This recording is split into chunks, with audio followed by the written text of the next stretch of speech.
Thanks, everybody, and thanks, Greg, for inviting me. I actually had the pleasure to get to know Ingram personally. When I was a graduate student, he visited our department.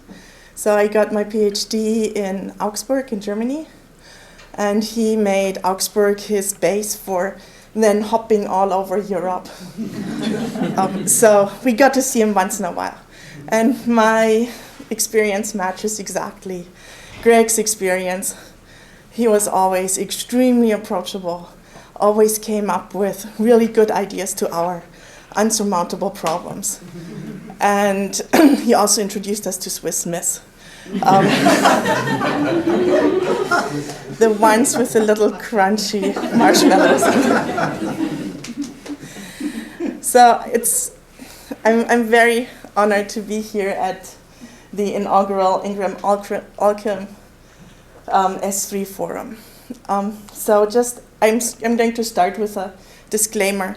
My work really has nothing to do with policies yet, and we're not trying to prevent gun violence. What we're trying to do is we're trying to come up with a scientific foundation to evaluate forensic pattern evidence. So the outline, I'm going to introduce a little bit of the background and the data that we have and how to access the data, and then describe the process on how we actually can make the data work in a statistical way. So all of the problems that we see, or most of those problems that we see, are of the kind of a same source problem. So did those two pieces of evidence come from the same source? So typically we have a bullet or the fragment of a bullet from a crime scene, and then the forensic toolmark examiner is being handed a firearm that's is confiscated from a suspect and will get, under controlled circumstances, another shot from that gun. So the question then is, do these two pieces of evidence match each other? And I have to say that since I started looking at this kind of work, traveling and airport security has become a lot more interesting.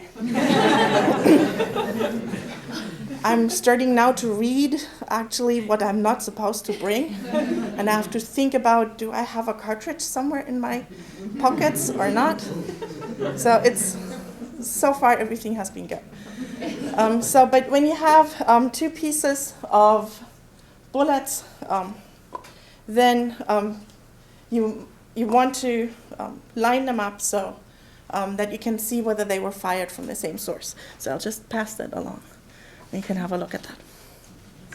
Okay, so currently firearms examiners use visual inspection, in particular comparison microscopes, to come up with a conclusion, and that conclusion, they testify on that conclusion at court, and that conclusion will say that they were able to make the identification, or the evidence was not enough in terms of a identification. They will only exclude some evidence based on class characteristics. For example, when the bullet that was found at the crime scene was shot from a Glock, which is polygonal rifled, as opposed to, let's say, a 6 Sauer, which is traditionally rifled. So only on those kind of class characteristics there will be made an identification, an exclusion. So in 2009, the National Research Council lamented the fact that much forensic evidence, including firearm and tool marks identification, is done in criminal trials without meaningful scientific validation, and in particular, there is no reliability testing and there's no error rates. So the goal that we have at CSAFE is to try to come up with an objective score rather than a subjective comparison, and to also establish error rates based on ground truth. So for that, you need to know a couple things. So here you're staring down a barrel, and you might see this spiral here. That spiral indicates rifling. So the rifling is there to give the bullet, as it goes through the barrel, a spin, and that will make the bullet actually travel straight. So as the bullet is forced down the barrel, these areas, those raised areas, are in very close contact with the bullet, in particular the bottom of the bullet where the force is the strongest. And that so little micro imperfections on the barrel will leave scratches on the bullet.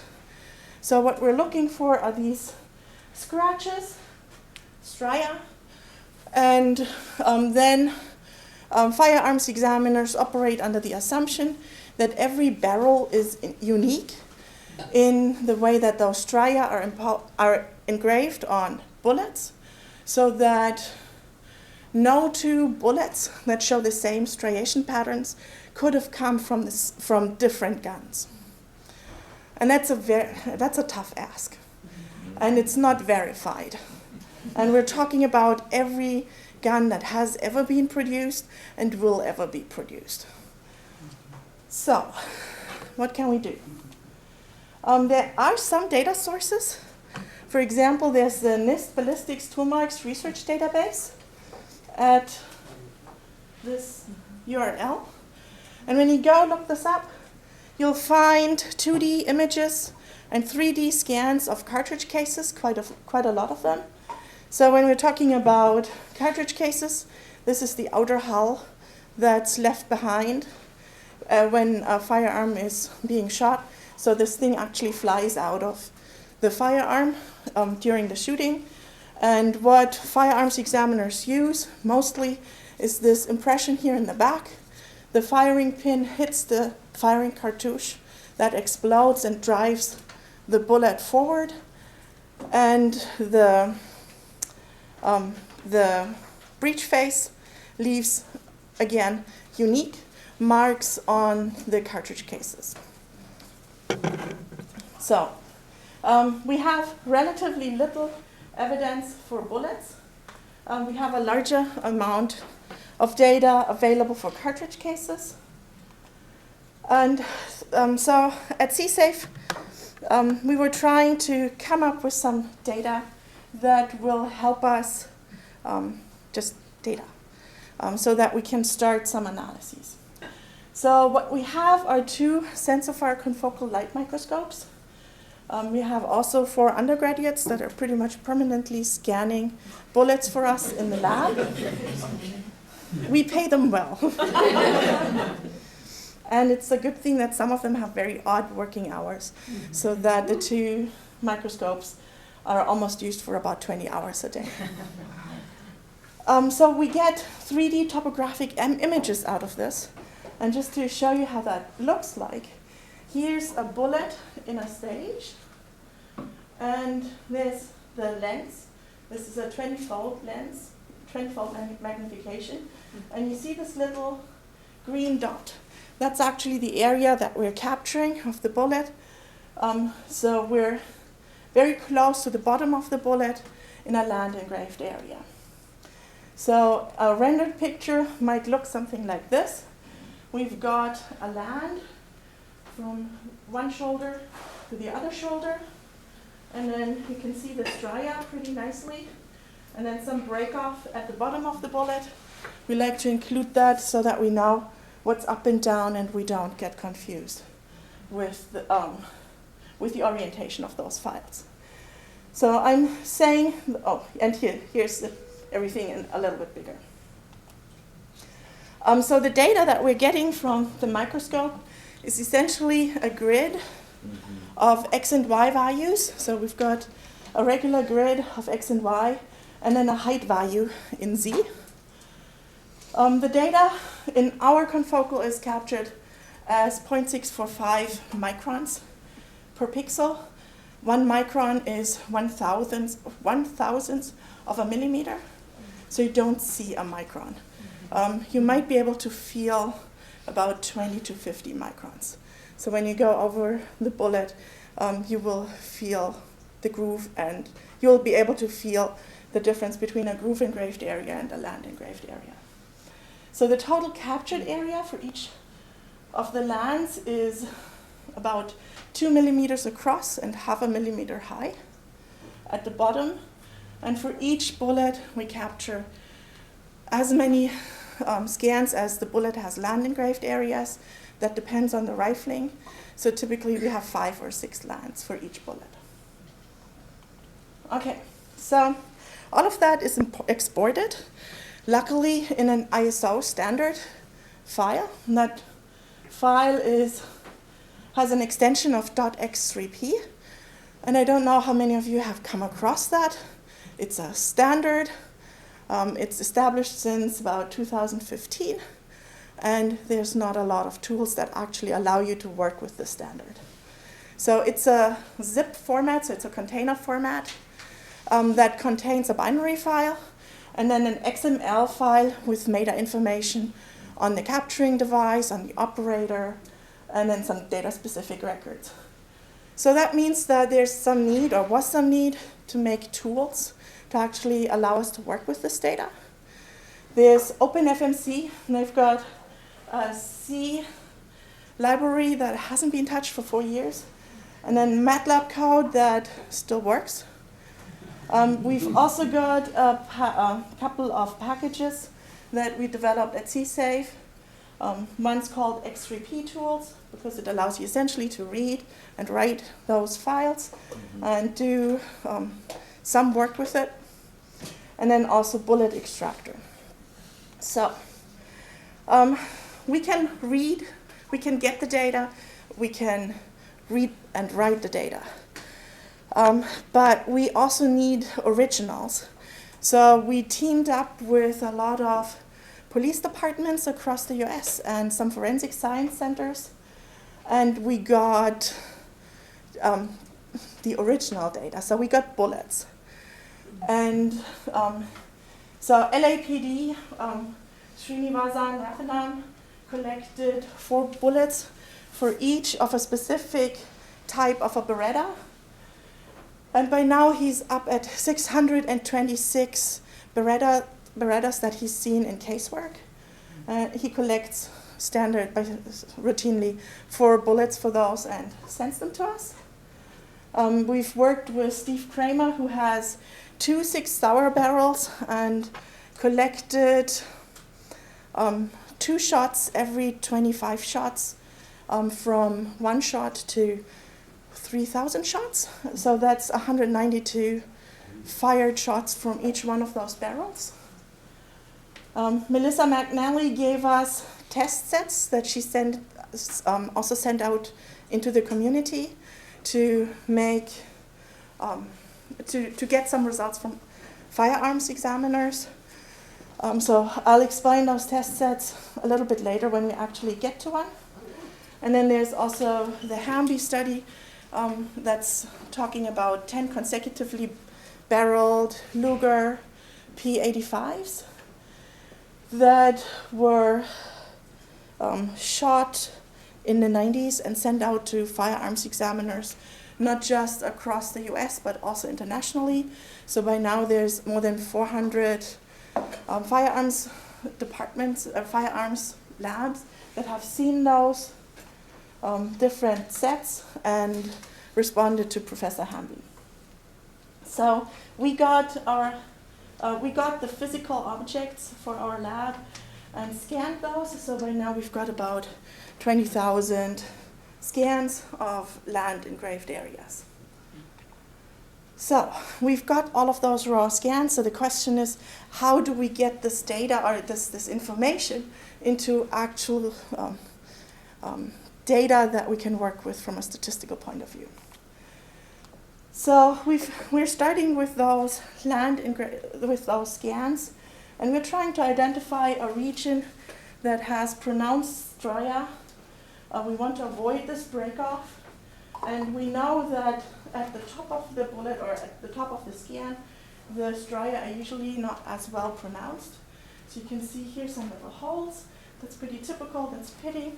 So whenever gunpowder explodes in the barrel next to the bullet, that leaves little marks, but that's not barrel specific, that's just firing specific. So what we want is we want to extract something that's barrel specific, and usually an area close to the bottom of the bullet is pretty good. So these are 3D topographic scans. So we can turn them on the side. And this looks a little bit messy, but we can average across and get something that looks nicer. So we see on the side the groove engraved areas peeking up. And essentially we see the curvature of the bullet. And what's interesting to us is really the deviation from that curvature on that bullet.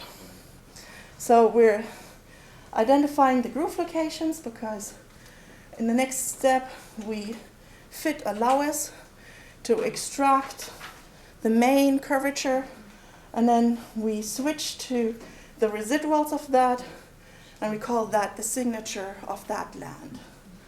And you can see now we're operating in an area of about plus minus 4 microns. So these signatures are extreme on a really small space. Okay, so now we've got one land engraved area. We want to have a second land engraved area. And here's a second picture. And if you think that those look very similar but aren't identical, you're completely right. Those are actually 2 lands from 2 different bullets. So we use the same process for both of those lands. And now we want to align them. So we align using a cross correlation to find the best horizontal shift. And now that we're done here, we're trying to use this comparison to extract features that will help us to distinguish between something that's a known match and something that's a known non-match. So something that the firearms examiners are using is to just count the number of matching striae. So the lines that go that are here, that they can also find on the other bullet. So those are peaks and valleys in our case, and we just count the number of matching ones and the number of non-matching ones. We're also looking at the longest run of matching peaks and valleys. So that's called the consecutive matching striae, and it goes back to an idea of Alfred Biasotti in the 50s. So I think the paper's from 1959. And some labs actually use the CMS. And so usually when labs say that they use some quantification, the CMS is what they are using. We can also make use of the height that we see, so that a signature that's essentially flat and matches another essentially flat signature is not as much, we're not as confident in a match as if we see big striae that are matched on both sides. We're just computing the area between the signatures, and we're also using the value of the cross correlation. So that means that we finally get the data into a spreadsheet-like format. So you can see here, this is actual data from one of the studies that we are using. So you've got barrel number 1, bullet number 1, land number 1, and then barrel number 2, bullet number 2, and land number 2.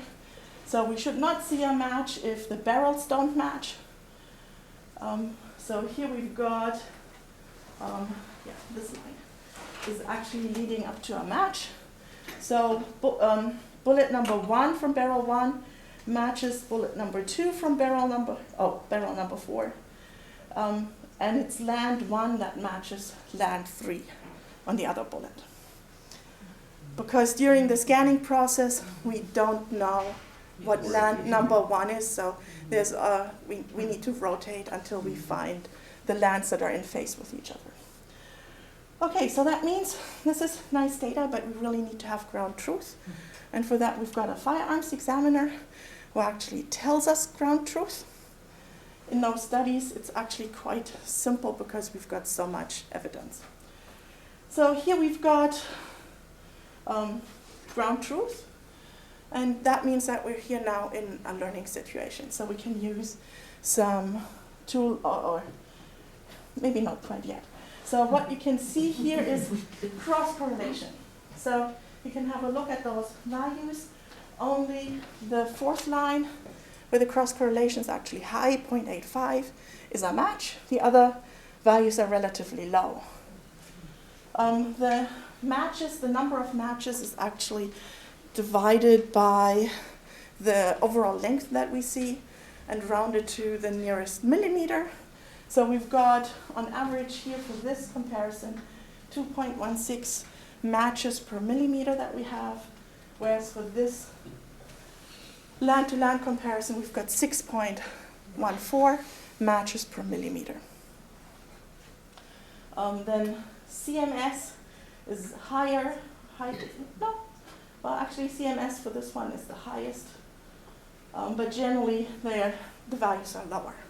So each one of these features is providing some information to distinguish between known matches and known non-matches.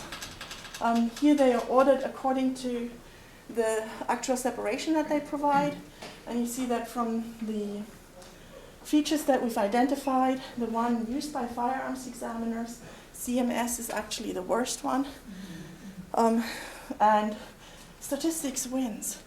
Cross-correlation shows the best kind of separation. But multivariate is better, right? Yeah. So, here, just to understand, you're doing this one land at a time, even though the lands on the bullets also have to be ordered? Yes, that's a good question. So, we are emulating the process that firearms examiners are doing, and they're doing land-to-land comparison. So once they found a matching land, they use the other 5 lands as a tool to verify the first. Because once you found a match, you just keep rotating that bullet, and you would expect another 4 or 5 matches. Okay, so here we are just using a decision tree, and the decision tree is, I don't need to explain that to you. So here's a result from a single tree. Here we've got a combination of 500 trees in a random forest, and you can see that the random forest allows us to separate quite nicely between the known non-matches and the known matches.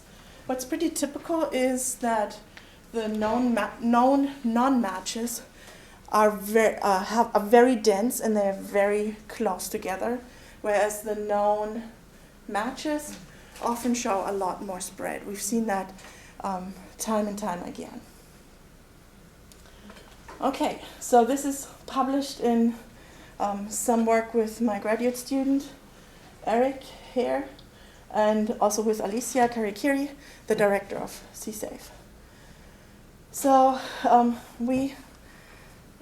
I told you that we were working with firearms examiners from different places. So here, this is a set of bullets that Tyler Klepp sent to us from Phoenix PD. This is a set of 8 barrels with 3 test fires each, so 24 bullets where we know the provenance. And then there's also another 10 question bullets where we want to know whether they match the barrels or not. So this picture gives a summary by bullet. It's pretty complicated, so I'll walk you through it. So we've got 8 barrels, A9, C8, F6, and so on up to U10. Those are the 8 different barrels. And we've got 3 bullets from each one of those barrels. Bullet 1, bullet 2, and bullet 3.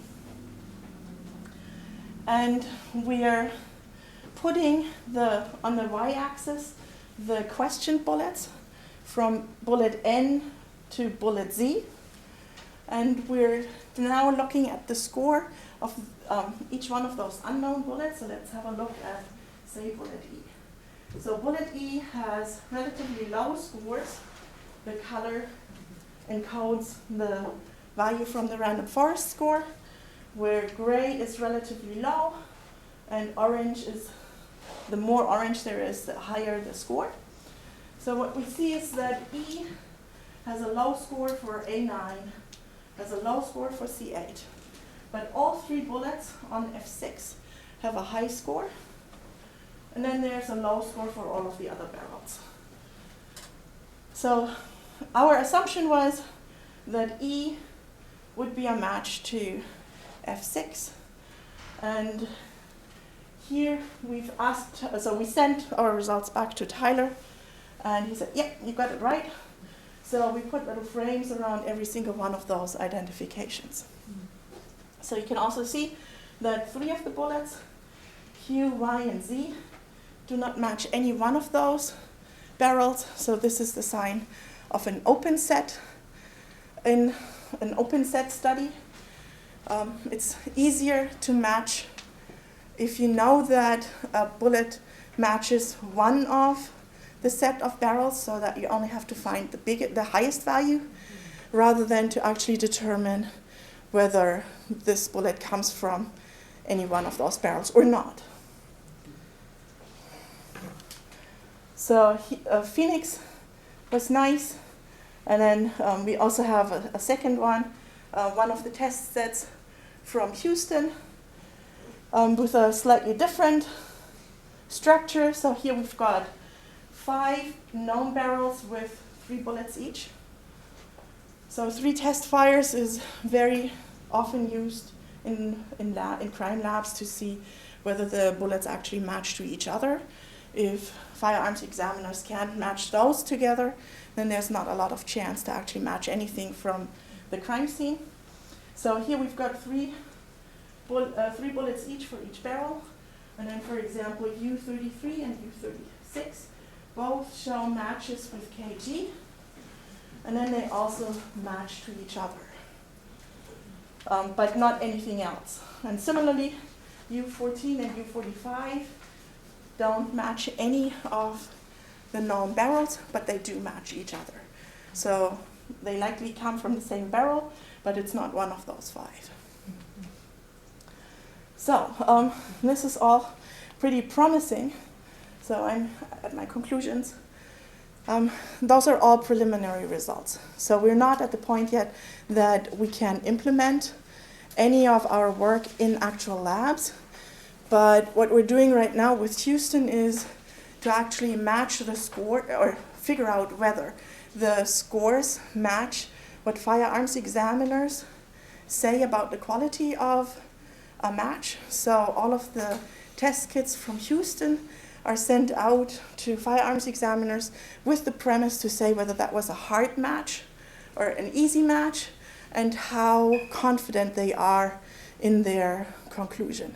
So we're hoping that we can find a way to see some similarity between high and low scores from the algorithm and the responses from firearms examiners.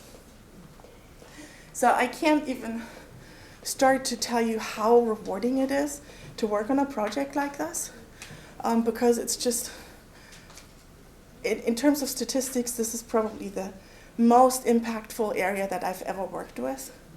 It's also really cool to see all of the challenges at every step on the way, starting with the data collection, and then we have to have a process in place to check for the quality of the scans, tell our scanners to maybe redo a couple of scans. So data provenance is a real problem at every step. And it's also lots of data. So each one of the scans that I've shown you is about 15 megabyte. So each bullet is at least 6 times that. We've got 3,000 or more bullets.